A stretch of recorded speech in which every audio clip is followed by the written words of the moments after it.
যারা মুজিববারদের কবর দিতে চায়, মুক্তিযোদ্ধাকে অপমান করতে চায়, যাদের হাত ধরে বাংলাদেশের স্বাধীনতা এসেছিল, আসলে তারাই কি জানে মুজিববাদ জিনিসটা কি, মুক্তিযুদ্ধ জিনিসটা কি? মুজিববাদ এমন একটি বিষয় যা 100 বছর পরেও এই মুজিবকেই মানুষ খুঁজবে। কারণ যারা এই কথাগুলো বলে তাদের রাজনৈতিক ইতিহাস এবং রাজনৈতিক কালচার এবং একটি দেশের জন্ম কিভাবে হয় সে বিষয়ে হয়তোবা তারা জানে না। কিছুদিন আগে হাসনাত আবদুল্লাহ বলেছিল আমরা মুজিববাদের কবর রচনা করব। ভাই, কিভাবে আপনি মুজিববাদের কবর রচনা করবেন? মুজিববাদ তো বাংলাদেশের একক কোনো মানুষের না, মুজিবকে তো সবাই ভালোবাসে। শেখ মুজিবের হাত ধরে বাংলাদেশের স্বাধীনতা এসেছিল, এটা তো অস্বীকার করার কোনো কায়দা নেই। এবং আমরা দেখেছি যে মুক্তিযোদ্ধাদের অপমান করা হয়েছে। ভাই, তারা তো জাতির শ্রেষ্ঠ সন্তান। একটা দেশ একবারই স্বাধীন হয়, দ্বিতীয়বার কিন্তু স্বাধীন হয় না। তা আপনি সেই জিনিসগুলোকে যদি বাদ দেওয়ার কথা বলেন, সেই জিনিসগুলোকে যদি কবর রচনা করার কথা বলেন, এটা শিশুসুলভ মানুষের মুখ থেকেই আসে। আওয়ামী লীগকে অপ্রাসঙ্গিক চিন্তা করার কথা যারা বলে, আসলে অপ্রাসঙ্গিক জিনিসটা কি সেটাই তো তারা জানে কি না এটা আসলে দেখতে হবে। এই যে সচিবালয়ে আগুন ধরেছিল, এখানে ওখানে বিভিন্ন ধরনের বিশৃঙ্খলা তৈরি হচ্ছে, আমরা বলছি যে এগুলো আওয়ামী লীগ করতেছে। তা আপনারাই তো বলেন, মানে বৈষম্য বিরোধী ছাত্ররাই তো বলে যে আওয়ামী লীগ বাংলাদেশে নেই। এই ভূতটা যখন কাঁধে চড়ে বসে থাকে, তাকে আপনি কিভাবে ফেলে দেবেন? আপনি ফেলে দিতে পারছেন না তো। তাই এই চিন্তা ভাবনা থেকে আসলে আমাদের বের হয়ে আসতে হবে।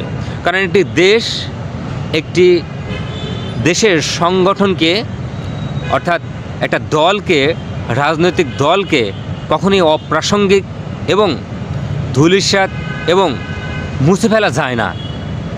জামাত ইসলামকেও কিন্তু প্রিভিয়াস গভর্নমেন্ট মুছে ফেলার ট্রাই করেছিল, but they R rising now. মানে always time, always sector we can see the Jamaat Islami Bangladesh যে সংগঠন, সেটা আমরা দেখতেছি। তাহলে জামাত ইসলামের থেকে তো আওয়ামী লীগ সরকারের লোকজন, লোকবল অনেক বেশি। তাহলে তাকে রিমুভ করা সম্ভব হয়নি। দ্য প্রিভিয়াস গভর্নমেন্ট চেষ্টা করেছিল তাদেরকে রিমুভ করে দেওয়ার জন্য বাংলাদেশ থেকে, কিন্তু আলটিমেটলি তাকে তো রিমুভ করে দেওয়া, মুছে ফেলা যায়নি। তাহলে আওয়ামী লীগের মতো একটা সংগঠনকে আপনি কিভাবে তার কবর রচনা করবেন? এটা কিন্তু আমার ব্যক্তিগত মতামতগুলো আসলে শেয়ার করছে, এটা আমার মাথায় আসলে আসে না। হ্যাঁ, হতে পারে এটা আওয়ামী লীগ করে যারা দেশের দুঃশাসন পরিচালনা করেছে, যারা অন্যায় কাজ করেছে, আমিও যদি অন্যায় কাজ করি তো আমার শাস্তি হবে, this is the true. But যে অন্যায় কাজটা করিনি, যারা তার মতাদর্শকে ভালোবাসে, ভাই তাদেরকে আপনি কিভাবে কবর দেবেন? তাদেরকে তো কবর দিতে পারবেন। এটা পৃথিবী, মানে অ্যারাউন্ড দ্য ওয়ার্ল্ড রাজনৈতিক দল দিয়েই একটা দেশ কন্ডাক্টেড হয়, অর্থাৎ পরিচালিত হয়। রাজনৈতিক দলের ভিতরে, নেতার ভিতরে ভুল থাকতে পারে, they will be punished. Their rules and regulation and constitution, তার মাধ্যমে তাদেরকে পানিশড করা যেতে পারে। কিন্তু দলকে আসলে রিমুভ করা, কবর দেয়া যায় না। তবে আমার কাছে মনে হয় বৈষম্য বিরোধী ছাত্র আন্দোলনের নেতারা মাঝে মাঝে যে কথাগুলো বলেন অপ্রাসঙ্গিক মনে হয়। মাঝে মধ্যে, সব কথাগুলো যে তারা খারাপ বলেন তা কিন্তু নয়। মানে এক সময় এক কথা বলছে, ও আর একটা সময় আর এক কথা বলছে। তারা কিন্তু প্রথম ধরাটা খেয়েছে, অর্থাৎ তাদের যে মুভমেন্ট ধারাবাহিকতা চলে আসতেছিল, যখন রাষ্ট্রপতিকে তারা পদত্যাগ করাতে পারেনি, রিজাইন করাতে পারেনি, দিস ইজ দ্য পয়েন্ট। তারা কিন্তু প্রথম হুজুরটা খেয়েছে। এবং গতকালকে 31শে ডিসেম্বর যে মুজিববাদীর কবর রচনা করার কথা বলে হয়েছিল, অর্থাৎ 72 সংবিধানকে কবর দেওয়ার কথা বলা হয়েছিল, আমরা দেখলাম সেই ডেট থেকে কিন্তু তারা পিছু হেঁটে এসেছে। এটা গভর্নমেন্ট সেই দায়ভারটা নিয়েছে। এখন গভর্নমেন্ট কি এর সমস্যায় পড়বেন কিনা সেটাও আলোচনা করা যেতে পারে, কারণ জাতীয় ঐক্যের ভিতরে জাতীয় ঐক্য নিয়ে তারা গণ অভ্যর্থনের একটা নথি বা দলিল প্রকাশ করবেন, কিন্তু জাতীয় ঐক্য করা তো এই মুহূর্তে যে প্রেক্ষাপট বাংলাদেশে we can see the scenery across the Bangladesh, definitely it is very tough and difficult সবগুলোকে ইউনিটি করা। তারপরেও যদি তারা পারেন, সো ওয়েলকাম, আমাদের কিছু নেই, আমরা কথা বলার মানুষ, আমরা কথা বলে যাব।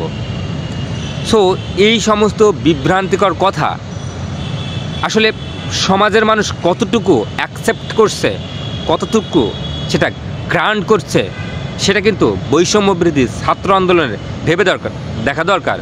কারণ 5ই অগাস্ট যে ধরনের influence of the people of Bangladesh আমরা দেখেছিলাম জনগণের মধ্যে, সেই ইনফ্লুয়েন্সটা কি আসলে এখনই আছে? বৈষম্য বিরোধী ছাত্র আন্দোলনের নেতাদের এটা আসলে পুঙ্খানুপুঙ্খভাবে অবজারভেশন করার দরকার, এটা নথি তৈরি করার দরকার, বা ডকুমেন্টেশন করার দরকার, বা অবজারভেশন করার দরকার অ্যাক্রস দ্য বাংলাদেশ, যে আসলে এখন কি তাদের প্রতি সেই ফেথটা আছে কি না। আপনি সাধারণ মানুষকে জিজ্ঞাসা করেন, আমরা তো নেট দুনিয়ায় দেখি, তারা কিন্তু বলে যে আমি আগের থেকে এখন ভালো নেই, কারণ there is no safety and security the general people in Bangladesh.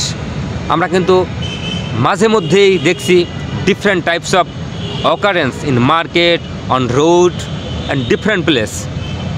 So এগুলো তো আসলে অশনি সংকেত, এগুলো তো ভালো জিনিস নয়। জেনারেল পিপল বা সাধারণ পাবলিক কী চায়? Safety and security, and they will work their place smoothly. আপনি যদি তাদের কাজের পরিবেশ এবং তাদের চলাফেরার পরিবেশকে যদি অবস্ট্রাকল করতে চান, তারা কিন্তু এটা ভালো মনে করে নেয় না। যদিও তারা পাবলিক প্লেসে বা মিডিয়াতে কথা বলতে পারে না, অনেকেই ফিয়ার ফিল করে, ভয় ফিল করে, এই কারণে তারা করতে পারে না। কিন্তু আসলে এখন তাদের উচিত একটা অবজারভেশন তৈরি করা, বাংলাদেশের জনগণ আসলে বৈষম্য বিরোধী ছাত্র আন্দোলনের উপরে কতটুকু ফেথ অর্জন করেছে। ইতিমধ্যে আমরা দেখেছি হাসনাত আবদুল্লাহ সময় টেলিভিশন নিয়ে একটা বিতর্কের মধ্যে জড়িয়েছেন। তিনি ফেসবুক স্ট্যাটাসে দিয়েছেন যে আমি শিকার হয়েছি ষড়যন্ত্রের, কিন্তু এই যে শিকার হলেন ষড়যন্ত্রের, আবার ওনারা বলছে তাদের কাছে নথিপত্র দিয়ে এসেছে, এগুলো কিন্তু জনগণের ভিতরে একটা কনফ্লিক্ট তৈরি হয়েছে। মানে people want to know what is the right scenario, what is the right story, what is the right news, এটা কিন্তু পিপুল জানতে চায়, কিন্তু তারা জানতে পারে না।